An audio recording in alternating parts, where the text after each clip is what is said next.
तो ये सिद्ध हो गया कि आप निराकार भी हैं और साकार भी हैं। आपके भक्त जो आपको साकार समझते हैं, वो आपके अवतारों की प्रतिमाएं बनाकर आपकी पूजा करते हैं, और जो भक्त आपको निराकार मानते हैं, वो आपको निराकार रूप में पूजते हैं। इनमें से कौन सही है? वो जो आपकी प्रतिमाओं और मूर्तियों की पूजा करते हैं, या वो भक्त जो आपके निराकार रूप को पूजते हैं? हे अर्जुन, गलत कोई भी नहीं है।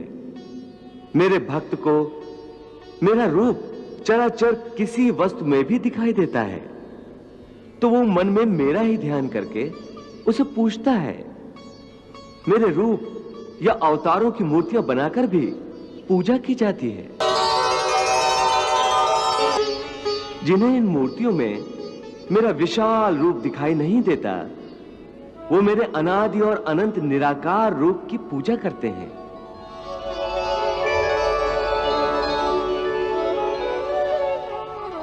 दोनों तरह के भक्त भक्ति के रास्ते पर चलते चलते मेरे परम धाम की ओर बढ़ते हैं।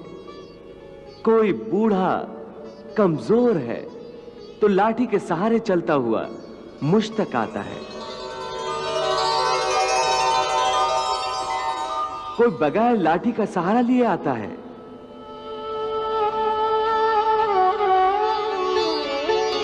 हे अर्जुन, मेरे भक्त बड़े अनोखे और निराले हैं।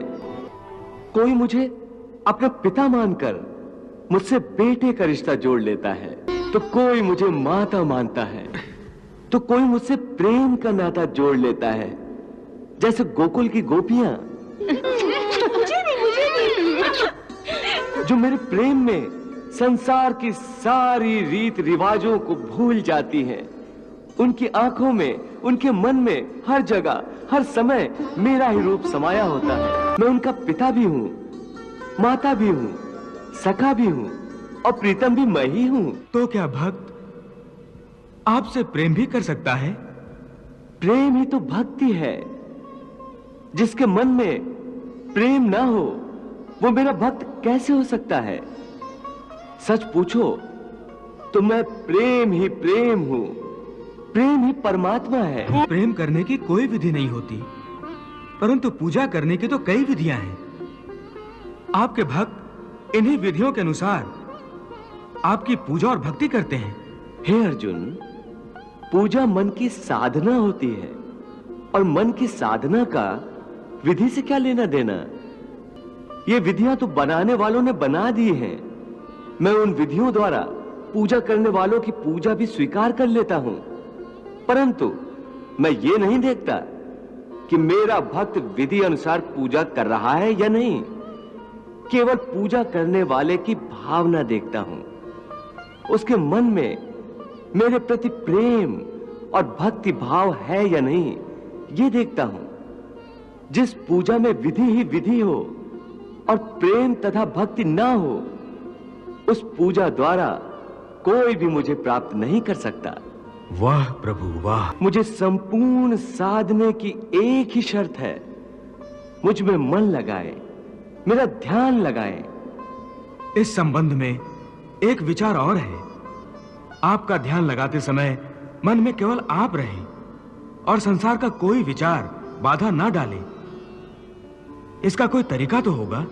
हाँ, एक आसान तरीका तो है, परंतु वो कोई विधि नहीं है, बल्कि एक गुर है, एक योगिक कला है, जिससे ध्यान लगाने में बड़ी सहायता होती है। वो आसान तरीका, वो योगिक कला क्या है मधुसूदन? सुनो अर्जुन, संसार के झमेलों से बचने के लिए मनुष्य एकांत में बैठकर मन को प्रभु के ध्यान में लगाए, क्योंकि एकांत में मनुष्य अपने भीतर झांक सकता है।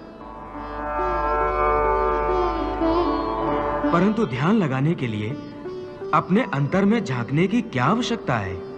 हे अर्जुन, तुम भूल रहे हो कि परमात्मा का अंश अर्थात आत्मा मनुष्य के भीतर ही वास करती है। इसी आत्मा से संपर्क ही प्रभु से मिलन का पहला चरण है। इसलिए हे अर्जुन, जो मुझसे मिलन चाहता है उसे सबसे पहले अपने अंतर में ही झांकना चाहिए। और यह तभी संभव हो सकता है जब मनुष्य का अपना शरीर उसके नियंत्रण में हो। यदि देह काबू में ना हो तो मनुष्य को ध्यान लगाने का उद्देश्य नहीं मिल पाएगा। हे मधुसूदन, अब यह बताओ कि मनुष्य अपने पुण्यों को किन किन योनियों में और कहां भोगता है? हे अर्जुन, पुण्यवान मनुष्य अपने पुण्यों के द्वारा किन्नर, गंधर्व अथवा देवताओं की योनियां धारण करके स्वर्गलोक में तब तक रहता है जब तक उसके पुण्य क्षीण नहीं हो जाते। अर्थात ये कि प्राणी के हिसाब में जितने पुण्य कर्म होते हैं उतनी ही देर तक उसे स्वर्ग में रखा जाता है। जब पुण्यों के फल की अवधि समाप्त हो जाती है तो उसे फिर पृथ्वीलोक में वापस आना पड़ता है और मृत्यु लोक में पुनर्जन्म धारण करना पड़ता है। प्राप्य पुण्य कृताम लोकान उष्यत्वा शाश्वती समाह शुचीनाम श्रीमताम गेहे योग भ्रष्टो अभिजायते। परंतु स्वर्गलोक में मनुष्य के पुण्य क्यों समाप्त हो जाते हैं? वहां जब वो देव योनि में होता है तो वो अवश्य अच्छे कर्म करता होगा। उसे इन अच्छे कर्मों का पुण्य तो प्राप्त होता होगा। नहीं अर्जुन, उच्च योनि में देवता बनकर प्राणी जो अच्छे कर्म करता है या नीच योनि में जाकर प्राणी जो क्रूर कर्म करता है, उन कर्मों का उसे कोई फल नहीं मिलता। क्यों? क्योंकि वो सब भोग योनियां हैं। वहां प्राणी केवल अपने अच्छे बुरे कर्मों का फल भोगता है। इन योनियों में किए हुए कर्मों का पुण्य अथवा पाप उसे नहीं लगता। हे पार्थ, केवल मनुष्य की योनि में ही किए हुए कर्मों का पाप या पुण्य होता है, क्योंकि यही एक कर्म योनि